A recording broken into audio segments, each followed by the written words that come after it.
Thank you all for coming tonight. I'll start off. It's over. We got a clean bill of health about an hour ago from the TCEQ. I'm elated. Took a lot of work, a lot of flushing the water tower. Our team's done a great job, and the test results were done from down in Corpus, and they got a TCEQ, and we didn't know what those results were until TCEQ called us and said, "You're clear." But everybody doesn't need to rush home and turn on their water just yet. We are not going to have to do a boil if we can maintain pressure. This affects a third of our city, and we don't want the whole third of our city starting to flush their system all at once. So we need citizens to start flushing, and there's specific instructions. So everybody in the contaminated area, that's the pink and red area, that's north of 30, needs to start flushing now. And the way you do that is turn all your hot water on. Showers, sinks, every bit of them, all of them. Leave the hot water running for 15 minutes. Shut the hot water off. Turn all the cold water faucets on, but you only need to run them for 5 minutes. At the end of that 5 minutes, if you're still getting what you think is residue or anything in it, do the whole process all over again. 15 minutes hot, 5 minutes cold. After you do that, you can start using it right then. The next phase would be at 10 o'clock, those in between 30 and 303, some of us call it 303, some of us call it Pioneer Parkway, only in the containment area. If you've been outside the containment area, you don't need to do this. Those between I-30 and Pioneer Parkway do the same exact thing. 15-minute hot water, 5-minute cold water. The last group is everybody in the containment area south of 303. 15-minute hot water, 5-minute cold. Now, commercial entities will need to follow different instructions. Those will be posted on our website. The other thing I'd like to get into before we open it up for any questions is that we're still going to have water at Lone Star Park until noon tomorrow. We have let the district know, but it's up to them to decide if they can get things flushed in time to open tomorrow. The GPISD and charter schools know what to do if they're in the containment area.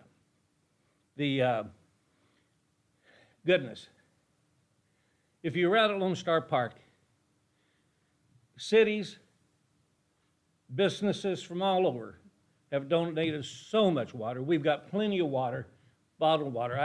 I'm humbled by the amount of people who have contacted us wanting to help, contacting me personally and all of us personally with prayers, lifting us up, knowing that it's been a stressful time.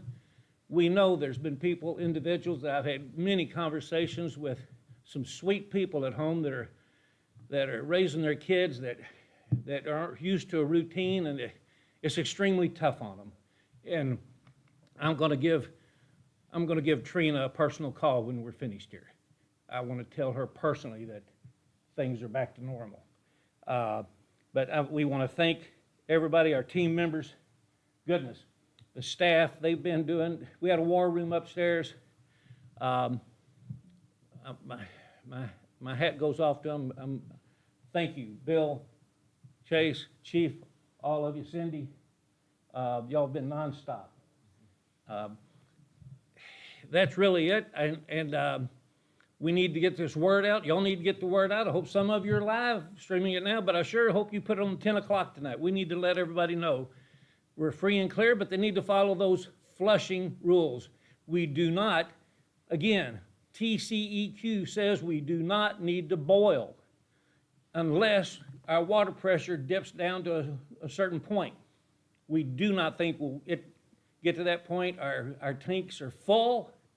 We're gonna have them, pumps running to keep them full in case too many people turn on faucets at once, but we know that won't happen because not enough people are hearing the message not at once.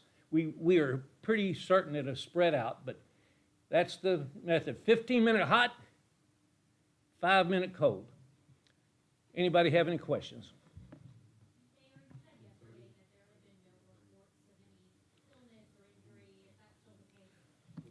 That's still the case.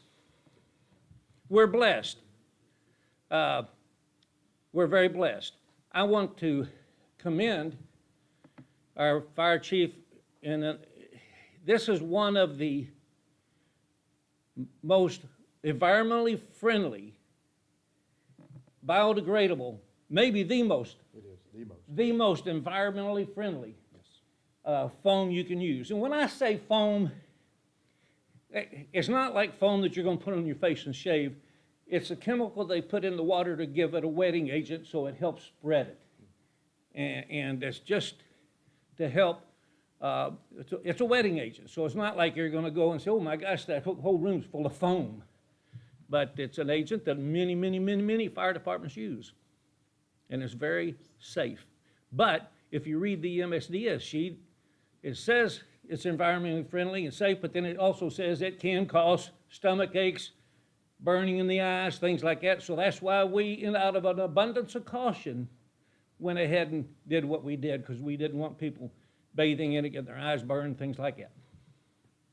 Mayor, one thing that we heard from residents over and over again today, they were saying we don't want to be in this situation again. Are there any changes that are being made? Well, let's talk about how this happened.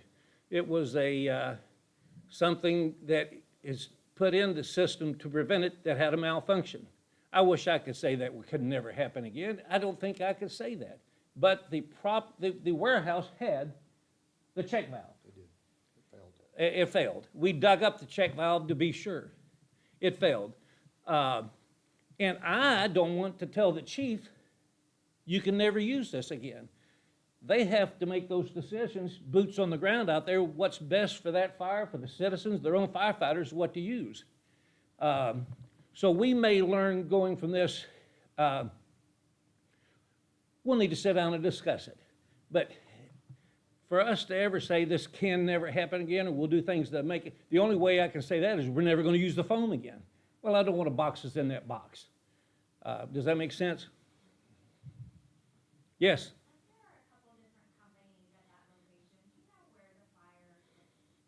We know exactly where the fire is. Yeah. Yeah, there are 3 occupants in that building. It was at 900. Do you know which of the occupants' parts it started in? Yes, it was in 900. I don't know the name of it. 900, Avenue S. at 900 Avenue S. We do not know the business's name. Now, that's part of our follow-up. We'll be working with them, but yeah, we were there working a fire. Mayor, other than the valve you're speaking about, that I would imagine checks any sort of contamination in the water? No, the valve doesn't check for any contamination. Okay. It's not a check, it's not that kind of check valve. What it is, it prevents backflow.